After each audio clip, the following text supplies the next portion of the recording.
Hello pattern lovers, you're welcome and welcome back. It's yet another exciting tutorial, and in today's video we'll be making this gorgeous piece you are seeing. We'll be focusing on the corset, and it's a requested tutorial from a subscriber.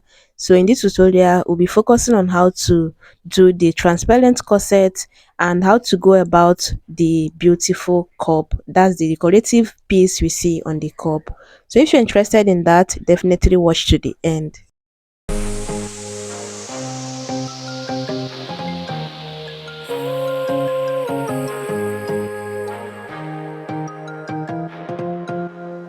We'll be starting with the front pattern, and the line you see here will serve as the shoulder. That is where I'll start and take from my shoulder to my bust point line, then from my shoulder to my under bust, and from my shoulder to my waistline, and from my shoulder to my hip line.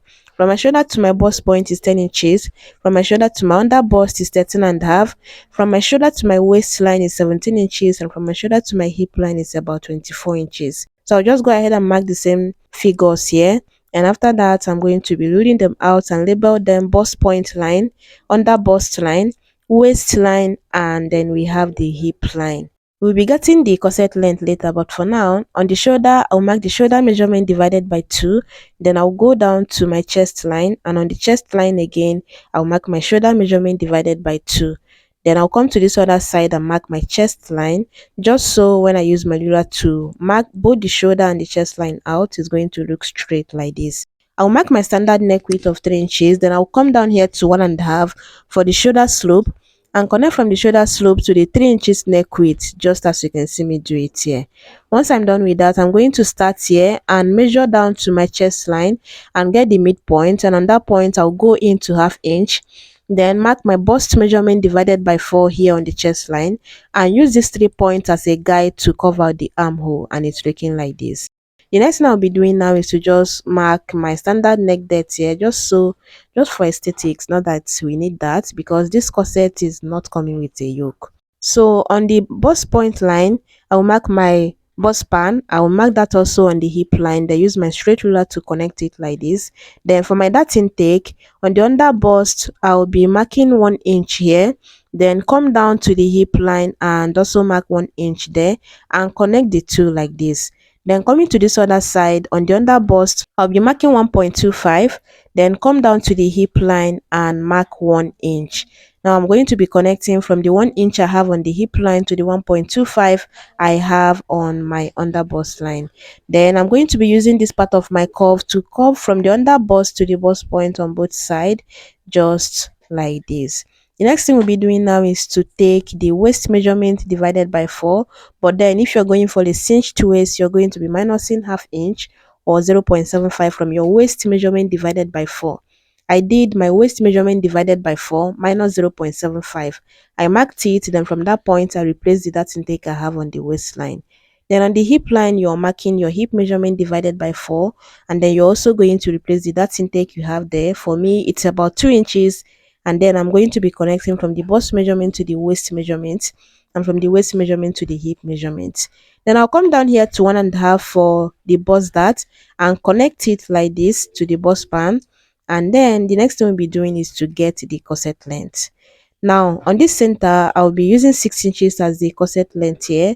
Then coming to this side seam I'll be doing 4 inches. 4 inches on the side, 6 inches on the center, and I recommend you do that too. Now I'm going to be using my curve to connect it as you see me do it here, and you see how I'm blending it in on the side here, and then just blend it in on this part.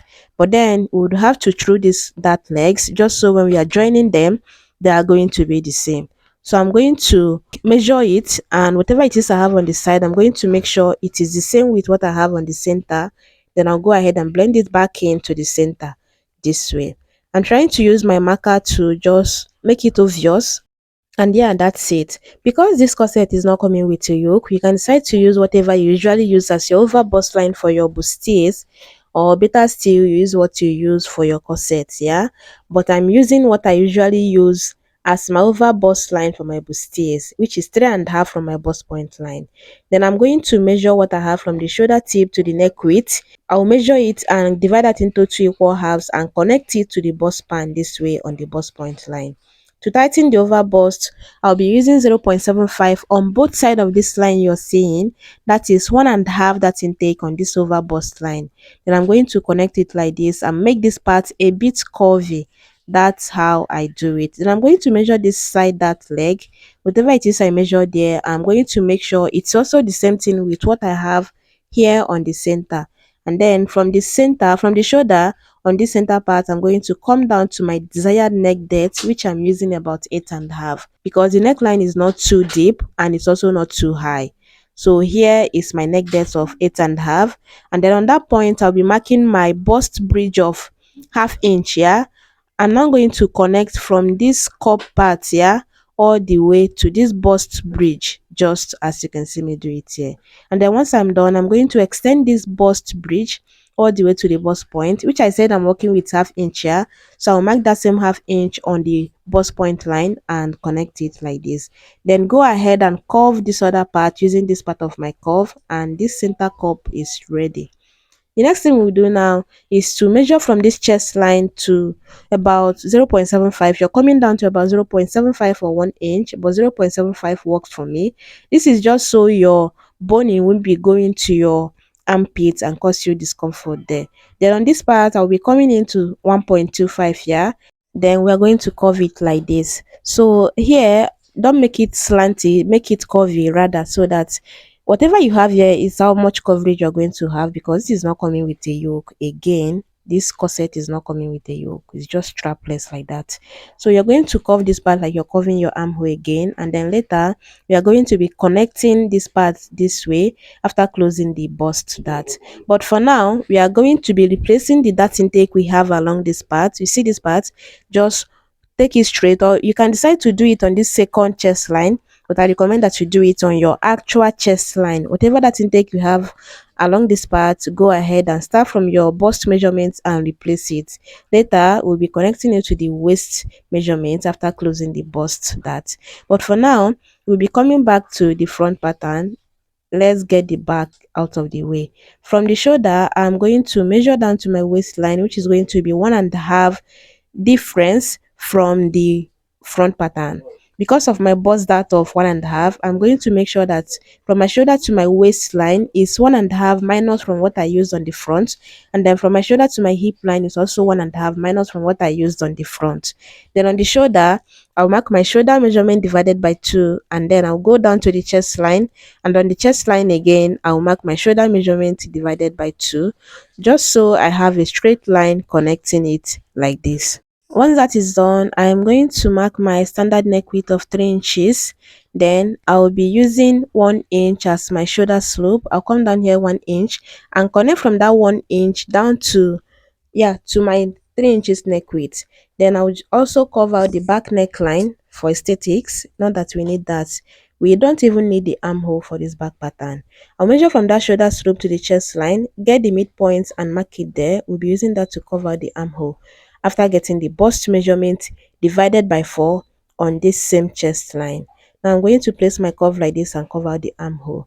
Then on the waistline, we'll be taking the waist measurement divided by 4 minus 0.75. Since I say that is what I'm working with, if you're not working with a cinched waist, just mark your exact waist measurement divided by 4. Then on the hip line, your hip measurement divided by 4. There is no dart for this back pattern. If you want to add that, go ahead and include that and replace the dart intake on the waistline. Measuring from the shoulder to our new chest line, whatever it is I have, I'm going to also mark it here. Then on the center back, you can try to mark the same thing, or you go down from it or even go up. But instead of marking what I have there, it was 9.2 here, so I marked about 9.5 instead of that 9.2. Then for the corset length, we are working with 4 inches on the side. Then on the back, you're going to mark that same 4 inches, but I decided to add 1 inch to it. Your corset length should not be too long for the back, because you are not snatching your hip. You should actually let your hip shine on your butt. Then you're going to just blend it in on the side like we did on the front. And then here I'll be coming in to half inch. Then on this top, I'll be marking 1 inch. I recommend that whatever you have on this top, you are doing half of it on your corset length. Now I'm going to be connecting the two, and you see how slanty it's looking. Then this part will be for your lacing bar. where your eyelets will be going for you to be able to lace the back. But yeah, that's pretty much about it for the back pattern. Then now for the front, we are going to basically cut this out. You can decide to make the cup a three-part or three-piece corset cup if you want to, but you can do that better after closing the bust dart. Let's do that. After cutting out the back pattern, we will go ahead and close the bust dart so that we carve out the side cup and also do the decorative piece we see on the cup. Slash through your waist or your bust span so that you'll be able to close your bust dart. I'm taping it out with my masking tape and it's looking like this. Then I'll place my curve this exact way you see me place it and curve it to that same point we marked earlier, that 1.25 that I came in, which I said you can do 1.5, yeah, depending on how wide you want your side curve to be. Then you blend in your side seam, the same that intake you replaced there, that's where you start and connect it to your waist measurement. Then again, this part was looking too slanty and I'm trying to like make it curvier than what I had earlier. And here I'm trying to use my marker to just make it obvious so that I know when cutting that this is the one we are going with. And yeah, this is what it's looking like. The next thing we'll be doing now, like I said, you can decide to make this a three-part corset, but then we will be getting the decorative piece we see on the cup. Remember that this is the bust point line and this line will be the over bust line. You will need these two lines for this. Now on this bust point line, yeah, on this center, you will come down to 0.75, yeah, and then coming to this part, you see this bust span where these two cups are meeting here on the bust point line. At that point, you can decide to go up 0.25, 0.5, 0.75, or even 1 inch. Look at that piece again, depending on how curvy you want it there or how slanty you want it. That depends on how much you're going up there. Then here on the over bust line, yeah, going towards the armhole curve we have there, you will be going up to 1.5. Except you want it pointier, that is when you do more than 1.5. But 1.5 is just fine. Then you're going to be connecting these 2 points this way.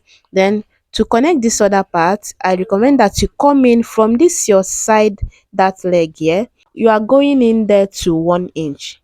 Yeah. Again, depending on how curvy or how slanty you want it, but having 0.75 or 1 inch there will be as a guide for you to connect it like this, and you know that yeah, it's not too slanty or not too curvy like you don't want it. Do you understand? So yeah, this is what it's looking like after doing that. You can decide to just make it to touch your bust point line, or yeah, depending on how curvy or how slanty you want it, like I mentioned earlier. Then for this other part, you can decide to like dot it or freehand it, or better still use this part of your curve to blend it into the cup, and it's looking like this. You can also see that it is going out of your cup curve. Yeah, that is the essence of it. You don't have to make it too pointy or too small there. Just blend it in nicely this way. And yeah, this is just how you go about it for any cup size. As long as you have your cup ready, you come down 0.75 on the center, then on the bust span you go up there to about half inch or 1 inch depending on how curvy you want it. Then on the top you're going up from your over bust line 1.5, and after getting this curve, you can now decide to place your curve like this and blend it in. Again, depending on how curvy or how slanty you want it to look at the end of the day. But using all these values I mentioned, 0.75, half inch, 1 inch, 1.5, will be as a guide for you to get the curve first. And another thing I like is that it's something that you can tape down on your paper, and if you're not comfortable with it, you can work like make it better before you transfer it to your fabric. So I went ahead to place a fresh paper underneath, traced it out, and now I'm cutting it just as I traced it out. And then I'll be using my masking tape to tape it down to show you what it's looking like. Go ahead and notch or mark to indicate which part is going to which part, so that when you're taping it down, you don't have to worry, which part am I going to tape it down from? Yeah. So after taping it down, I had some excess masking tape here, and also on this top here I just had to trim it out, and this is what it is looking like. You see that this is exactly what we are going for. Yeah, This is just how you go about this decorative piece, and it is piece on its own. You're not joining it to the cup. It's even something you can work with, and after even making your corset, you just tack it around your cup area. Just tack, but it's going to be a structured piece on its own. Do you understand? So yeah, after getting that done, we'll be cutting the corset pattern out, and you see where and how I'm cutting that out. And that's exactly how you're going to go about it. Go ahead and label if you need to, but it's not even something that is confusing. Just tape it down like this, because that is also how you're going to transfer it to your fabric. You see the corset pattern, tape it down. The cup, you can try to tape it down to see what you have, but then you are still going to dismantle it before transferring to your fabric, because it's going to be two pieces of the cup piece, and then this is this one, which I said it's a structured piece on its own. It's just there as a decorative piece. It's not joined to the cup. It's something you can tag down later, even after making your transparent corset. And yeah, just make sure it's well structured. And then you're also going to like cut it the same way we drafted it, or the same way you taped it down here on the paper. Just go ahead and cut it to make it two piece, so that you'll be able to join it and it will be curvy and not flatten your cup at the end of the day. But then you see the corset pattern, you are just joining it on that part where we cut out the dart. Yeah, you join it there, so that you just transfer it like that to your 4 layers or 6 layers of two net, or depending on the net you're working with, but it's a transparent corset. Yeah, but then there's a keyhole we see around here. That will be after making your corset, yeah, and after running the boning channels, and inserting your bonings, or depending on what a boning technique you're working with, that is when you do that cutout you see there.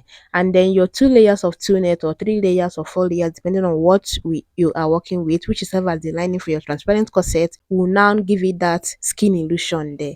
But do that after you are done with your boning technique. That's when you do that keyhole, if you're going for that. But then the back pattern, you are cutting two of that. You already indicated the top part, so you don't have to get confused which part is the top and which part is the down. Yeah, that's pretty much how you go about it. Are we forgetting anything? Okay, yeah, the structured piece that you have around your bicep area, you're going to be using your bicep measurement. Let's say it's 8 inches, you're going to be adding 4 inches, making it 12 inches. Or if you want it bigger than this, you can add 6 inches to your bicep. And for me, it's going to be about 14 inches at the end of the day. And yeah, that 13 inches will be the length of the fabric that will be going around there, depending on how much you want it to gape, like how open you want it around your bicep. Yeah, that's how much you're doing it here. Then for the skirt, it's just a straight skirt with the aquacha draped nicely. And the way they did the drape, it didn't even get close to the zipper. Even the end of the skirt zipper, it did not even touch it at all. So just take your time and do that nicely, so that it comes out well. And then I'm just trying to show you how to go about the piece that will be going around your arm. Whatever it is you have as your bicep plus 4 inches, or depending on how wide you want it, whatever it is you have on the top, add half inch to it on the down, because at the end of the day, you're going to fix it around your armhole. Yeah, so yeah, you're going to do it in a way that it will conform to the curve you have around there, and not looking distorted at the end of the day. Or better still, if you know another best way to go about it, just go ahead and do it like that. But that's pretty much how you go about it for this structured piece. Just make sure it's structured as much as possible. And I hope you found this tutorial very helpful. If you did, let me know in the comments. And if you have questions, drop them in the comments, and I'll do well to respond to you. And with that, I hope I see you on my next one.